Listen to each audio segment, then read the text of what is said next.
So nze tekyannewunyisiza okuba nti kale Kezi Kayihura bamuggyeko emisango olw'okuba nti bagenda kuba nti baddamu omudeployinga. Naye njala soka kubikira mwenna abagenzeeyo. For the first time tukimanyi nti constitution y'amagye etegeeza nti omukulembeze yenna okulitalinga abasirikale anabali talingira mu barracks. Era gye balina obbasendingira okuba nti bava kola ki? Bawummula. Naye Yoseri abantu bano bonna nga bwe nabagamba nti alina enteekateeka ebajjawo yabatutte mu State House Entebbe gyasobodde oba yadde Entebbe gye yabatutte n'asobola okuba nti abawummuliza. Muyinza okuba temwalidde ne mwe mwetegekedde Entebbe, mwe mwetegekedde kalamu ze mwawandiikiddeko oba empapula ko mwakoleddeko notisi ng'omujja Yoseri ayogera. Muyinza okuba temwalidde naye Entebbe ze mwatuddeko mwazeetegekedde, ekkalamu ze mwakutte mu mwazi nazo, ebitebe mwandise mu mwazi nabyo. Kale mbagaliza okubeerayo kulungi nemo wajja kuyita omwaka gumu temuyinza okutoka 2026 mwena nga mutandise okukonkanga nga ffene omukuomu mwenna mbabuulidde kino kibajja kunze mukijja kunze mbagaye buli jjano gwe balitaalinze oba tolijjeno nga bakuggyeko wavudde majje n'ogenda bakulitaalingira mu State House mujja kumbuli ekyabatuttera bwe balitaalinga. Omwami ono njagala bere ku vidiyo eno ono kale Kezi Kayihura. Omwami ono mula bulungi nnyo wano ngali already yali amaze okuba nti aweerwa mission okuba nti ayingira mu Hozi project. Mula bulungi nnyo, mumula bulungi nnyo, bali bamaze omuyingiza mu ki? Bali bamaze omuyingiza mu project. Era ndoza mula bulungi nnyo awo wennyini kubanga amateeka gasoma nti omuntu bw'abeera nga convict tateekeddwa kwetaba mu kintu kyonna. Kati bano aba mu Hozi project okulira mutabani wa Muganda wa Museveni bali banakyo omwami ono ate nga naye digi yennyini yali asinkanyeko omwami ono ku nsonga ze zimu. Kati obunkeke buli ludda wa mukuru General Kezi Kayihura owaka bano njala kugaba munnange nakulabye osinika obulingaya oyambadde obukoti wena wefutise ng'omulamu musibe ku ggaali embazi kuweereza ziringanga eza mwogo mukalu ono gwe bookya wali ennammanve era ng'osanyuukiridde yenna olinga gwe bikuliddeko. Naye njagala kugamba bwete ebyafa biddiringana Uganda nsingazi ate teyeerabira olw'okuba nti mwalina mission yammwe y'emyaka 50 nga balina do balongoosa amannya gammwe gwokuteeka ebbale kuteeka mu kooti kyali kigumaza ng'ente eri emberi w'ekyoto bwessa bw'oyinza okuza nti ekuma mu kyoto kumbe emmere eno ekola. Kati bwe kityo mwakola. Kezi Kayihura mu kooti yammwe ya Kabano court oba kooti zino ezammwe eza kangalu bakulirizinze bulungi bakuggyako emisango. Webale nnyo balire ddala okuba nti bakuggyako emisango mu Kabano kooti bakuggyeko emisango. Nekye tuyita public court ey'Abannayuganda nekye tuyita international criminal court tenakuggyako musango. One, olina passport both eyo ng'omuntu nekulaga nti oli mukungu wa Yoseri.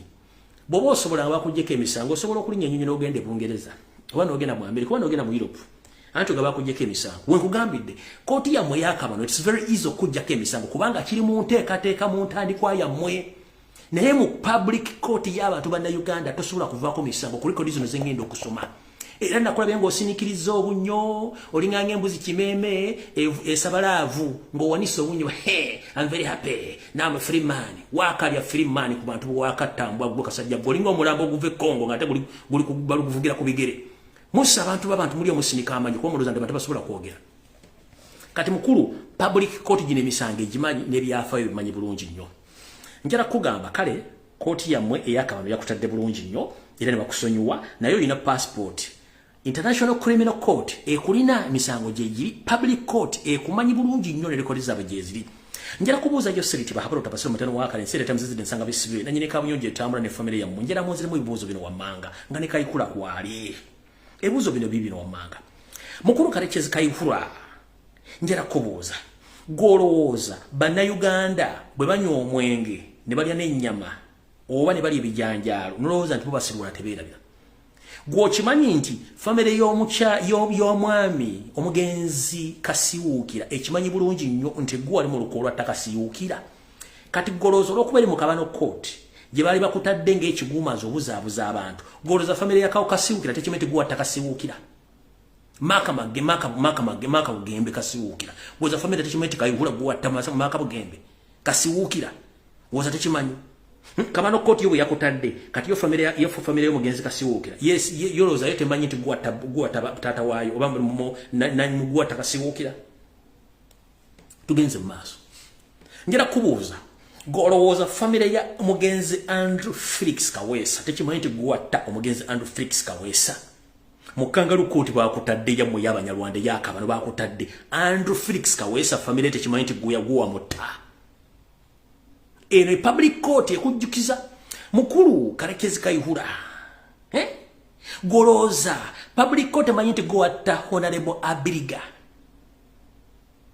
nga Museveni akukozesa mu Abiriga goza court techi public court manyite go atta Abiriga mukoto lokubate tebagu mentioninzeko goza court manyite go atta Abiriga tugenze maso mukulu Karekezi Kayihura bakutadde dobera mu kizobera kya mukete dinyo era ngo lisima tulingo mulabo oguve Kongo basibye ku gali ngera kuboza goloza mukwano gw'abanji kirumira gomwako ba masasi no mulesa family ye goloza family ya kirumira temanyi guwatta kirumira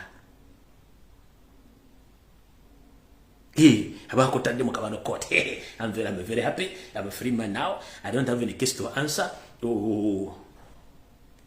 yes, you are free man, you can laugh. So, tuvude ku mugenzi kirumira. Owaye, twagala kubuuza goloza komite y'abasiramu yarabidde bamasheke mu bibadde mutta during your regime ngochali IGP berabidde bamasheke bose family zabo. Goloza Karekezi Kayihura bana Uganda berabidde nti go badotta bakazi mu Kampala Entebbe wa Kiso nga mbafumite biti mu mbogo mu basalaka ababere goza tukirabidde nti gwa batta ne group yo goza tukirabidde nti gwa tanga bakazi mu Entebbe wa Kiso mukono Kampala nga mufumita abakazi abaganda mbafumite bisomo biti mu mbogo nga mazo bakozesa nako gulisa maanyi goza tukimanyi nti gwa liyo mabega wacho ng'okikola abantu bandi yagadde okumanya ani yali mabega wa boda 2020 eyakuliranga kitata Abdul goloza tukimanyi nti gwa jirimu era nga golagira abaana ba boda abakubo butayiba wabatte abalamba basiba mu South House mbasibeko buloka goza tukimanyi nti boda bakimanyi nti ne kitata yomu ku bakoziwo era nga ogenda kuddamu ku groupinga group yo goza tukimanyi tugenze mu maaso mukulu Karekezi Kayihura gubadde olowooza nti omugenzi omulamuzi Joan Kagezi gowatta mu kyekazi watunga agenda gula michungwa n'obutondo okamulira abaana be koloza ko public court kimanyi nti gowatta Joan Kagezi era ali magombe ali magombe jali jatasobola kudda nga family ebona abona goloza Kayihura family ya Joan Kagezi yera bintu gwa mota ense bamanya ate ekyabanoonya tukimanyi bulungi nnyo nti bano bonna abagenda n'obatta mu misango gyonna egyakuvunaanwa njagala obuulireyo omuntu omu eyajjanga witness mu court n'akulumiriza nti kale Kayekezi wakola ekintu kino njagala ompeeyo omujulizi omu yajja mu court ng'emisango gye giwulirizibwa era gyawulirizibwa ddi bajulizi ki abaaleetebwa bali luddawa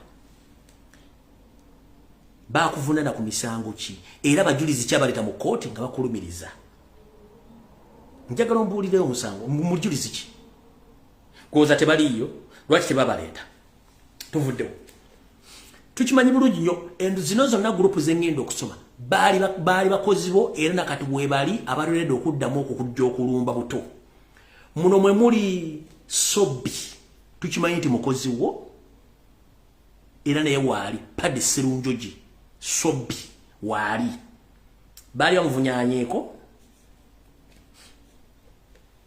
kuliko Siraji Bakaleke yadduka n'agendako mu diaspora naye gyali Abududu kitadda bamusiba ng'obujulizi weebuli abali balimulumiza ne bamala ne bamuta era mukangalu kooti yammwe tugenze ku baloza naye gyali bamuta era ne naafuluma ali abutaala mu kooti yammwe kangalu tugenze ku ba crime preventers boda bwali okozesa okwetoola Uganda yonna golooza tebaliyo omwali ne katabani kakayimirira nti kali ready okutta abantu ku lwa Museveni golooza tutubimanyi ezo video ku internet gye ziti twerabira tujja zijjayo tupiniyu nga gavumenti ekyuse gye bujja katunonye watali bbanga ddene nnyo bino byonna tubikugamba